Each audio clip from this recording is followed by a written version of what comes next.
Boa tarde a todos e a todas. Bueno, sabemos que a población dentro do século XVIII, a población mundial, estivo nunha concreta crecemento, nun continuo crecemento, non?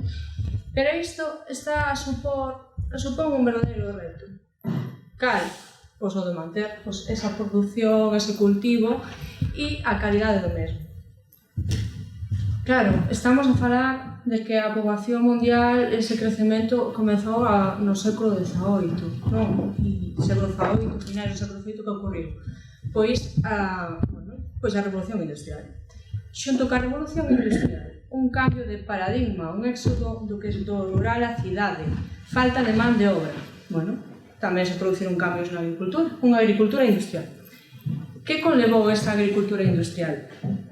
Bueno, aparición de maquinaria, aparición desa man de obra, da cal se carecía no que era no campo, e tamén apareceu a era do monocultivo, da extensión masiva. E logo, despois, entre a década dos 40 e 60, a aparición da Revolución Verde. E con esta, pois apareceron as variedades melloradas, a aparición dos fertilizantes, e claro, isto tivo unha repercusión, é dicir, tivemos máis cultivos, pois a nivel de produción mundial os que destacaron foron o maíz, o millo, o trigo, o arroz, que son cereais, é dicir, cales son os alimentos máis consumidos a nivel mundial?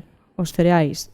Pero en Europa tamén destaca outro tipo de cereal que é o centeno, onde somos o 80% dos produtores a nivel mundial. E en Galicia somos unha desas produtores, non? Máis competitivos. Pero esta produción sábese que foi en aumento conforme pasaron os anos, pero viuse alterada. E os últimos informes estános a decir que hai unhas certas irregularidades entre anos. E isto débese a eventos extremos. Claro, aquí veño eu ca terra, ca o seu termómetro. Obviamente estaredes a pensar, bueno, isto é o de sempre. Non é o de sempre. Cambio climático é algo que estamos a ver continuamente. Xa estamos a sufrir eses efectos.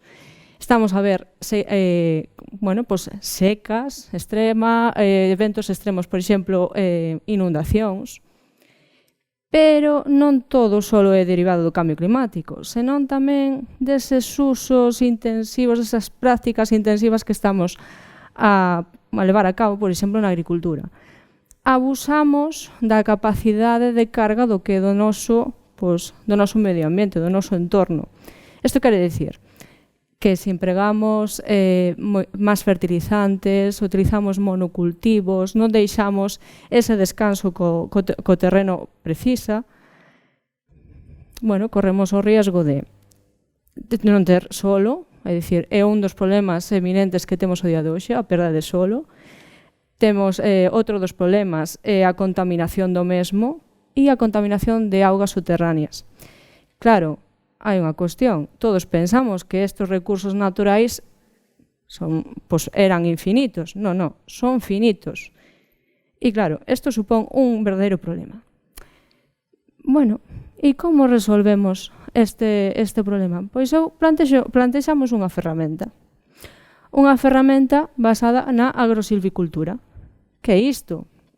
Bueno, pois isto consiste na interacción de tres elementos que son, por un lado, cultivo, por outro lado, árbore e animais, nunha mesma unidade de superficie, no que o obxectivo é obter o maior rendemento posible, pero dende unha xestión sostible do que sea desa superficie.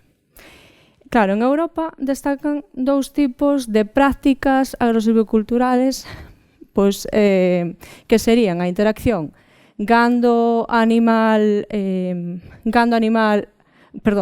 cultivo e árbore, que sería un sistema silvopastoril, e o que sería cultivo asociado con árbore sería un sistema silvoarable. Que isto é do que me encargo de estudar eu. Claro, pero vai a decir, pero cales son os beneficios desta interacción? Pois entre eles, a preservación de biodiversidade, algo moi importante. Outra, que o efecto cortina que fan o efecto barreira cortina que fan este tipo de os árbores.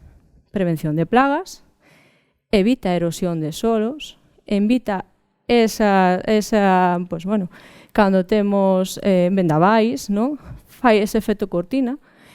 E, por outro lado, bueno, mantemos o que o ciclo continuo de nutrientes. Como? Pois, ca folla, os árbores están aportando continuamente pois eses nutrientes que están requerindo tanto os cultivos como o propio árbore para poder desenvolverse.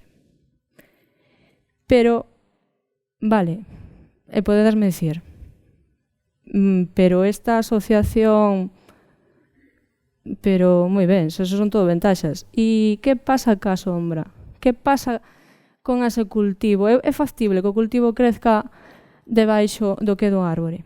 Bueno, é factible. Para iso, nós o que estivemos a desenvolver foron dos experimentos. Un primeiro experimento en condicións controladas en invernadoiro e aí empregamos o noso estudo baseouse en analizar como se comportaban variedades de distinto ciclo de vida, é dicir, distinta longitude de ciclo, de trigo, centeo, e tamén se analizou o millo. Como fixemos? Bueno, pois para eso, o que probamos foron 2 datas de sembra destes cultivos, porque obviamente temos que ter en conta estas prácticas agrícolas para que despois os propios agricultores o podan desenvolver en función, bueno, pois ciclos, situación pois máis temporal, e sen máis preámbulos. A seguinte, diferentes intervalos de sombra. Como aplicamos estes diferentes intervalos de sombra? Pois con as mallas de poliuretano, con diferente grosor con diferente diámetro, e con el, pois aí obtivemos o que serían sombra intermedia e sombra alta.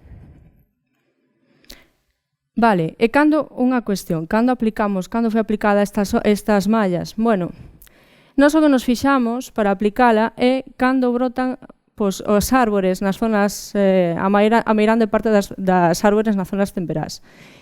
E coincide, pois, xustamente en abril, por exemplo, os chopos, sen ir máis leixos, non? Claro, en resumo, o que vos quero amosar, podemos ter rendementos altos, por exemplo, en palla, fixemos como unha especie de, o sea, nos nosos resultados, o que nos amosaron foi que as variedades temperás son as que mellor resultado dan por ciclo en ambas datas de sembra. Na sementeira, por exemplo, de variedades medias tardías en xaneiro, obtivemos resultados en condicións de alta sombra máis regulares. En canto a gran, que esta parte é a que máis nos interesa, de cara á produción de fariñas, tanto para consumo animal como humano, pois descubrimos que as que peor rendemento, peor resultado obtiñan eran as variedades tardías en condicións de alta sombra, é dicir, en condicións de sombra intermedia, digamos que poderíamos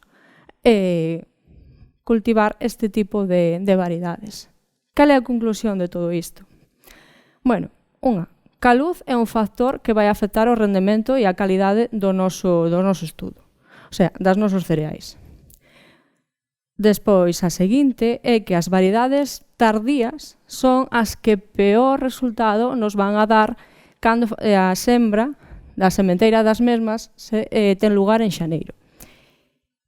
E, por último, que conclusión podemos achegar? Bueno, con este tipo de resultados o que queremos é facilitar esa información ao agricultor de cales son aquelas variedades máis óptimas para a súa sembra, pois ben sexa sembra tardía ou sembra temperá.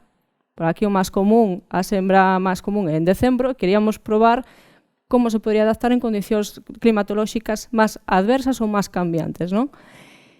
E en función das súas características fisiolóxicas. Para poder leválo despois a campo, bueno, isto sería o seguinte paso, poder levar ao campo e estudar a interacción con outros factores. Bueno, isto sería un pouco o estudo. Moitas grazas.